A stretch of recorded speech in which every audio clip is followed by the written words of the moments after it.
नमस्ते दोस्तों, स्वागत है आप सभी का आपके अपने YouTube channel Dixit family kitchen में। आज मैं आपके लिए लेकर आई हूँ मावा गुजिया की रेसिपी, जिसमें मावा भी होममेड है और रेसिपी भी सिंपल है। परफेक्ट तरीके से गुजिया कैसे बनाते हैं वो मैंने स्टेप बाय स्टेप इस वीडियो में बताया है। ज़्यादातर लोग गुजिया को होली पर बनाकर खाते हैं, पर गुजिया को किसी भी त्योहार पर बनाकर खाया जा सकता है। यहाँ पर मैंने सूखी गुजिया बनाकर तैयार किया है। आप रस वाली गुजिया भी बना सकते हैं। सूखी गुजिया हफ्ते भर चल जाती है और रस वाली गुजिया ज़्यादा दिनों तक नहीं चलती है। और आज की जो रेसिपी है वो बिना सूजी और बिना सूखे मेवे के बनकर तैयार हुई है। इस वीडियो में मैंने बिना सांचे के भी गुजिया बनाकर आपको दिखाई हैं, तो वीडियो को पूरा देखें। अगर आपके पास गुजिया बनाने वाला सांचा नहीं है तो आप बिना सांचे के भी गुजिया बना सकते हैं। यहाँ पर मैंने 250 ग्राम खोया लिया है जो कि घर का है। 200 ग्राम दर्रा लिया है। हम दर्रे को खोए के अंदर मिला देंगे। और यहाँ पर मैंने 1 चम्मच इलायची पाउडर लिया है। अब हमें खोया और दर्रा को अच्छी तरह से मिक्स कर लेना है। आप यहाँ पर पिसी चीनी भी ले सकते हैं दर्रा की जगह पर। तो देखिए यहाँ पर मैंने खोया और चीनी को अच्छी तरह से मिक्स कर लिया है। तो फ्रेंड यहाँ पर मैंने 2 कप जितनी मैदा ली है। अब यहाँ पर मैंने मोहन के लिए 1 चमचा डालडा लिया है। आप देसी घी या रिफाइंड ऑयल भी ले सकते हैं। मोहन डालने से आपकी गुजिया एकदम सॉफ्ट बनेगी।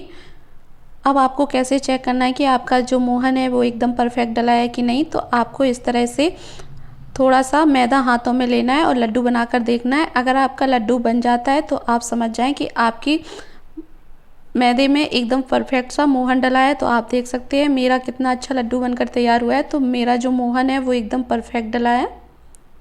और इस तरह से चेक करने पर अगर आपके आटे का लड्डू ना बने तो आप इसमें थोड़ा सा मोहन और भी डाल सकते हैं।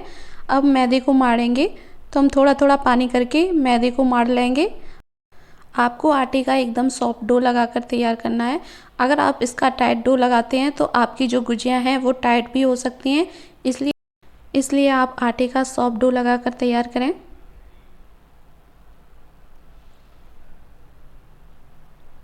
तो हमें थोड़ा थोड़ा पानी डालते हुए आटे को मार लेना है अच्छी तरह से।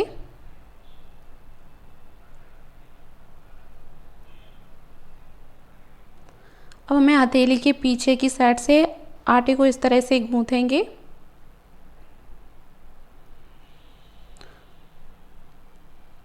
तो देखिए फ्रेंड यहाँ पर मैंने आटे का सॉफ्ट डो लगाकर तैयार कर लिया है। अब हम इसको 15 या 20 मिनट के लिए इसी तरह से छोड़ देंगे सेट होने के लिए। तो देखिए फ्रेंड, जब तक हमारा आटा सेट होता है तब तक हम आगे की तैयारी कर लेते हैं। तो यहाँ पर मैंने एक कटोरी में 1 चुटकी मैदा डाल ली है। अब हम इसमें थोड़ा सा पानी डालेंगे और इस तरह से हिलाते हुए ये हमारा एक घोल तैयार हो जाएगा। अब हमें यहाँ पर थोड़ी सी रुई लेनी है और एक हम लकड़ी लेंगे। आप माचिस की तिल्ली भी ले सकते हैं। और लकड़ी के ऊपर हम रुई को इस तरह से लपेट देंगे और धागे से हम इस तरह से इसको टाइट कर देंगे और एक नोट लगाते हुए हम धागे को इस तरह से कट कर लेंगे। और लकड़ी से घोल लगाने में आसानी भी होती है और हमारे हाथ भी बार बार गंदे नहीं होते हैं। तो देखिए फ्रेंड, यहाँ पर हमारा जो आटा था वो सेट हो चुका है अच्छी तरह से। अब हम इसकी लोई काट लेंगे। तो यहाँ पर हमें छोटी छोटी लोई काट लेनी है आटे की। और लोई काटने के बाद फिर हम इसकी पूड़ियाँ बेलेंगे। तो देखिए फ्रेंड, हमें लोई के ऊपर आटा लगाते हुए हम इसकी पूड़ी बेल लेंगे पतली सी। आपको ज़्यादा मोटी पूड़ी नहीं बेलनी है। अगर मोटी पूड़ी बेलते हैं तो आपकी जो गुजिया है वो खाने में अच्छी नहीं लगती है। और मोटी पूड़ी बेलने से गुजिया का जो टेस्ट है वो अच्छा नहीं लगता है, क्योंकि पूड़ी जब हमारी मोटी हो जाती है तो ऊपर से पूड़ी का टेस्ट आता है, खोया का टेस्ट हमें नहीं मिलता है और पूड़ी कचकची भी लगती है। इसलिए आप पूड़ी को इस तरह से पतला बेल लें। तो देखिए यहाँ पर मैंने पूड़ी को पतला सा बेल कर तैयार कर लिया है। आपको जिस तरह से पूड़ी बेलनी आती है आप उस तरह से पूड़ी बेल लें, क्योंकि ये जो हमारी गुजिया है वो सांचे में बनकर तैयार होगी। तो यहाँ पर मैंने सांचे को आटे में डुबो लिया है ताकि हमारी जो पूड़ी है वो सांचे में चिपके ना, इसलिए आप सांचे को पहले आटे में डुबो लें। फिर इसके ऊपर हम इस तरह से पूड़ी रख लेंगे और जो मैंने घोल बनाकर तैयार किया था उस घोल को हम पूड़ी के चारों तरफ इस तरह से लगा देंगे अच्छी तरह से। घोल लगाने से आपकी जो गुजिया है वो अच्छी तरह से चिपक जाती है। हमारी खुलती नहीं है, इसलिए घोल लगाना बहुत ज़रूरी है। अब लेंगे हम खोया का स्टेपिंग, और स्टेपिंग को हम इस तरह से बीच में भर देंगे सांचे के, और इस तरह से हाथों से फैला देंगे और सांचे को इस तरह से बंद करते हुए हाथों से थोड़ा सा प्रेस कर लेंगे, और ऊपर जो निकला हुआ डो है उसको हम इस तरह से कट कर लेंगे। तो आप देख सकते हैं हमारी कितनी अच्छी गुजिया बनकर तैयार हुई है। अब हम आपको बिना सांचे की गुजिया बनाकर दिखाते हैं। तो यहाँ पर पहले हमें सबसे पहले पूड़ी को बेल लेना है। तो देखिए फ्रेंड, यहाँ पर मैंने पतली पूड़ी बेल कर तैयार कर ली है। अब जो हमारा खोया का स्टफिंग है उसको हम बीचों बीच इस तरह से पूड़ी के रख देंगे। आप अपने हिसाब से गुजिया में खोया भरें। अब यहाँ पर मैंने घोल ले लिया है और पूड़ी के चारों तरफ हम इस तरह से घोल को लगा लेंगे। तो देखिए फ्रेंड, यहाँ पर हम किनारे पे घोल को इस तरह से लगा लेंगे। घोल लगाने से आपकी गुजिया का जो किनारा है वो अच्छी तरह से चिपक जाता है। हम पूड़ी को इस तरह से पलटते हुए हाथों से इस तरह से प्रेस कर देंगे, ताकि जो हमारा किनारा है वो अच्छी तरह से चिपक जाए।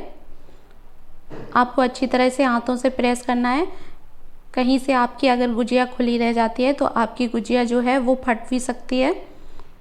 तो यहाँ पर मैंने हाथों से अच्छी तरह से गुजिया को प्रेस करते हुए हाथों से दबा लिया है। अब यहाँ हम लेंगे खांचे वाली चम्मच, और खांचे वाली चम्मच को आपको इस तरह से प्रेस करते हुए इसमें डिजाइन बना लेनी है। अगर आपकी चम्मच गुजिया में चिपकती है तो आप पहले चम्मच में इस तरह से आटे को लगा लें और फिर गुजिया के ऊपर इस तरह से प्रेस करें। तो फ्रेंड, आप देख सकते हैं हमारी चम्मच से कितनी अच्छी गुजिया बनकर तैयार हुई है। तो ये मैंने बिना सांचे की गुजिया बनाकर तैयार की है। तो देखिए फ्रेंड, ये मैंने सांचे से गुजिया बनाकर तैयार की थी। इसकी किनारी और जो हमारी चम्मच की किनारी है वो एकदम परफेक्ट बनकर तैयार हुई है। अब हम आपको एक तरह की और गुजिया बनाकर दिखाते हैं। तो यहाँ पर मैंने पूड़ी को बेल कर तैयार कर ली है, और पूड़ी के किनारे हम इस तरह से घोल लगा लेंगे चारों तरफ से, और पूड़ी के बीचों बीच हम खोए को इस तरह से भर देंगे, और पूड़ी को इस तरह से पलट लेंगे, और हाथों से अच्छी तरह से पूड़ी को प्रेस करते हुए हाथों से अच्छी तरह से दबा देंगे, ताकि हमारी जो गुजिया है वो कहीं से खुले ना। अब इसका हमें इस तरह से किनारा लेना है और इस तरह से अंदर की साइड हमें पलटते जाना है। तो देखिए, हम थोड़ा सा किनारा लेंगे और इसको अंदर की तरफ इस तरह से पलटते जाएंगे। तो देखिए फ्रेंड, यहाँ पर मैंने एक तो गुजिया आपको सांचे से बनाकर दिखाई, और दो गुजिया हमने यहाँ पर बिना सांचे से बनाकर आपको दिखाई हैं। तो फ्रेंड, आप बिना सांचे के भी गुजिया बनाकर तैयार कर सकते हैं। तो यहाँ पर मैं सांचे से गुजिया सारी बना लेती हूँ, फिर आपको दिखाती हूँ। तो देखिए फ्रेंड, यहाँ पर मैंने सारी गुजिया सांचे से बनाकर तैयार कर ली हैं। ये हमारी 20 गुजिया बनकर तैयार हुई हैं। अब हम इनको फ्राई करेंगे। तो यहाँ पर मैंने कढ़ाई में डालडा डाल लिया है। आप देसी घी या रिफाइंड ऑयल भी डाल सकते हैं। तो तेल जो है वो हमारा गर्म हो चुका है। अब हम इसके अंदर गुजिया को फ्राई करेंगे। तो हमने यहाँ पर पहले एक गुजिया डाली, और गुजिया के ऊपर आप इस तरह से तेल उछाल दें, जिससे आपकी जो गुजिया है वो नीचे और ऊपर से अच्छी तरह से सिक जाए। और गुजिया को इस तरह से पलटते हुए हम दूसरी साइड भी गुजिया को अच्छी तरह से सेक लेंगे।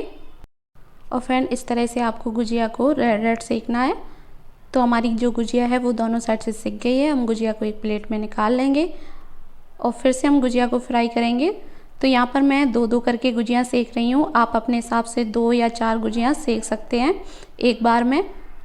तो देखिए फ्रेंड, ये हमारी जो गुजिया है वो एक साइड से सेक गई हैं। हम पलटते हुए दूसरी साइड भी इसको सेक लेंगे। इसी तरह से हम सारी गुजिया सेक कर तैयार कर लेते हैं, फिर आपको दिखाते हैं।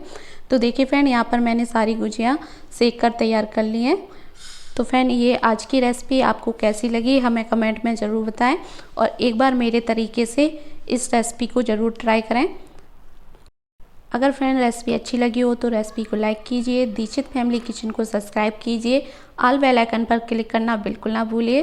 तो मिलते हैं गाइस एक और वीडियो के साथ, तब तक के लिए थैंक यू।